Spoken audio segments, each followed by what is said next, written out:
হে everyone, good evening. আমি প্রিয়াঙ্কা। আমার চ্যানেলের আরও একটি নতুন ব্লগে তোমাদের সবাইকে স্বাগত জানিয়ে আজকের ব্লগটা শুরু করছি। আশা করি আমার বন্ধুরা যে যেখানে আছো সবাই খুব ভালো আছো এবং সুস্থ আছো। আমিও ভালো আছি। তবে কালকের প্রচুর বৃষ্টি হওয়ায় আজ গরমটা খানিকটা কম, তাই না? আমাদের এখানে তো টানা 2.5 ঘন্টা মুষলধারে বৃষ্টি হয়েছে যাকে বলে।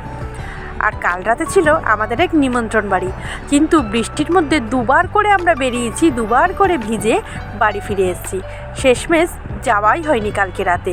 তারপরে বান্ধবী বলল আজকে দুপুরে আসতেই হবে, না হলে কিন্তু বন্ধুত্ব শেষ। বন্ধুত্ব কি শেষ করা যায় বলো তো? তাই আজকে দুপুরে সকালে কিছুটা রান্নাবান্না করে রেখে দুপুরে চলে গেছিলাম ওদের বাড়িতে। কিন্তু গল্পের ঠেলায় ভিডিও করতেই ভুলে গেছি যে ওখানে গিয়ে কি কি খেয়েছি। প্রচুর কিছু খাওয়ার দাওয়ার আইটেম হয়েছিল।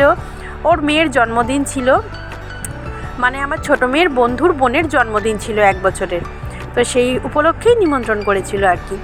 তো দেখো আমি আজকে সকালবেলায় সকাল সকাল উঠে পড়ে ভাত, ওই নিরামিষ তরকারিটা, ওই মটর ডালের বড়া ভেজে সজনে ডাঁটা, আলু, মিষ্টি আলু, কুমড়ো দিয়ে একটু ঝোলঝোলে রেখেছি আজকে তরকারিটা, যেহেতু ডাল করিনি। আর তার সাথে করেছি আমের টক ওই বড়া দিয়ে, আর তার সঙ্গে ছিল ডিম সিদ্ধ।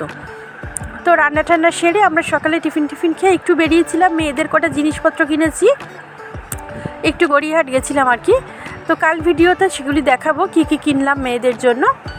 আসলে আজকের আর ইচ্ছা করছে না, কিছুক্ষণ আগে বাড়ি ফিরলাম, তারপরে এসেই চলে গেলাম কৃষ্ণাদের বাড়িতে। ওখানে গিয়ে বেশ খাওয়া দাওয়া, যেতেই তো 1-2 প্লেট মিষ্টি, তারপরে paneer saute, fish fry, salad, sauce, kasundi, তারপরে দুপুরবেলা ভাত, মাছের তেল, পটল ভাজা, মাছের ঝোল, মাছের টক, মাংস, পনিরের তরকারি, লাস্টে আইসক্রিম, থামস আপ, স্প্রাইট, অনেক কিছু খাওয়া হয়েছে।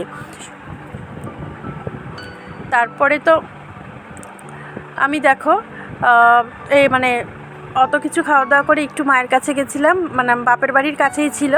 একটু ঘুরে এসে তারপরে এই রাত্রিবেলা ঘন্টাখানেক আগে আমরা বাড়ি ফিরেছি। বাড়ি ফিরে একটু চা খেয়ে ভাত বসিয়ে দিয়ে এখন তোমাদের সঙ্গে আড্ডা দিতে বসলাম। তো তাই আজকের ভিডিওটা বেশি বড় নয়, অল্প টাইমের মধ্যেই করেছি, যেহেতু সকাল থেকে আজকে বেশি কিছু রান্না করিনি, ওই জন্য বেশি বড় ভিডিও হয়নি। আর কালকে তোমাদের ওখানে কেমন বৃষ্টি হয়েছে বলো তো বন্ধুরা? আমাদের এখানে কিন্তু দারুণ বৃষ্টি হয়েছে, আর এই বৃষ্টিটা না দরকার ছিল। তবে কালকে ওদের অনেকটাই মানে লাইটিং শোটও করেছিল, ওগুলি আর কিছুই করতে পারিনি, বৃষ্টির জন্য সমস্তটা বন্ধ করে দিতে হয়েছে। তাই একটু খারাপও লাগছিল। বৃষ্টিটা যদি হয় শনিবার হতো বা রবিবার হতো, মানে সোমবারটা বাদ দিয়ে যে কোনো দিন হলেই খুব ভালো হতো। তো যাই হোক, কিছু তো করার নেই, প্রকৃতির ওপরে আমাদের, প্রকৃতি যেটা করবে আমাদের সেটা মানতেই হবে, সহ্য করতেই হবে, কিচ্ছু করার নেই, তাই না? তো দেখো আমের টকটা দেখে নিলে, আর এই গরমকালে এই আমের টকটা খাওয়া না ভীষণ উপকার শরীরের পক্ষে। শরীর যেমন ঠান্ডা থাকে, শরীরের জ্বালা পড়াটাও কমে, খুব ভালো। তোমরাও বাড়িতে ট্রাই করে খেয়ে দেখো। এখানে কিন্তু কোনো মিষ্টি পড়বে না, শুধু নুন দিয়েই টকটা হবে। তো চলো বন্ধুরা, আমার আজকের আমের টকটা রান্না হয়ে গেলে পরেই আমার রান্নাবান্না কমপ্লিট। তো আজকের ভিডিওটা এ পর্যন্তই রাখলাম। ভালো লাগলে অবশ্যই চ্যানেলটা সাবস্ক্রাইব করে আমার পাশে থেকো, লাইক কমেন্ট শেয়ার করো। আর সবাই তোমরা ভীষণ ভালো থেকো, সুস্থ থেকো এবং সাবধানে হাসি মজায় দিনগুলি কাটিও। তো চলো দেখো আমের টক আমার হয়ে গেল। তো আজকের মতন এ পর্যন্তই রাখলাম বন্ধুরা। আমার সঙ্গে এতক্ষণ থাকার জন্য সকলকে অসংখ্য ধন্যবাদ জানালাম। সবাই খুব ভালো থেকো। টাটা, আজ তবে রাখি।